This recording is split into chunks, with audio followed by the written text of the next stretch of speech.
Hello, Brian Christ here, Security National Mortgage. I'm going to show you how to eliminate your private mortgage insurance. First of all, you need to find out if you have it. The best way to do that is just look at your statement and determine that. It'll say either here in the escrow section, it'll break it out sometimes. This one does not. Or you can look down below in usually a transaction activity or something like that, and it will say borrower paid MI disbursed. That's how much the servicer, which collects your payments every month, is paying out to that mortgage insurance company. Easy enough.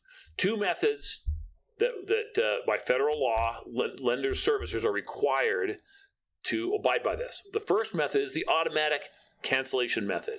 And the automatic is just what it says. It drops off automatically at this point, which is at what point your mortgage balance naturally reaches 78% of its original value. This is going to take several years depending on how much you borrowed, what your interest rate is, and it can take a while. You cannot accelerate this process at all. So if you pay extra principal every month, that doesn't do you any good at all in terms of this automatic method.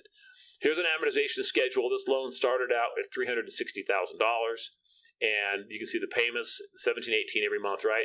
Gets paid down, and I'm skipping to year 6, and as you can see, $312,000 is our magic number, and we drop below that month 81, and that's when it would automatically cancel. Now that's about 6 3/4 years, so who wants to wait that long, right? Here's the other method. It's the requested method, and this is up to you. You need to be proactive on this. But it depends on how long you've had your mortgage, how long you've had your loan. Not how long you've owned the house, but how long you've had that mortgage in place.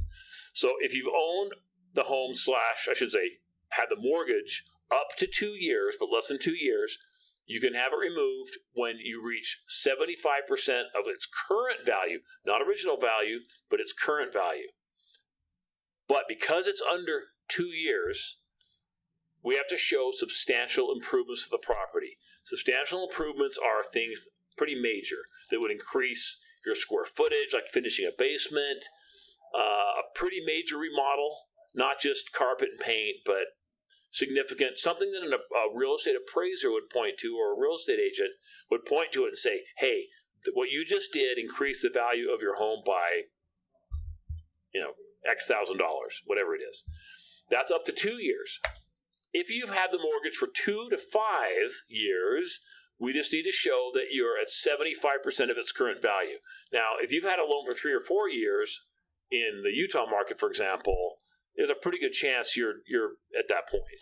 If you've had the mortgage for more than 5 years, 80%. It's easier to get that done. But you want to make sure that you contact your loan servicer. The servicer is the company you're making payments to, and find out what their process is.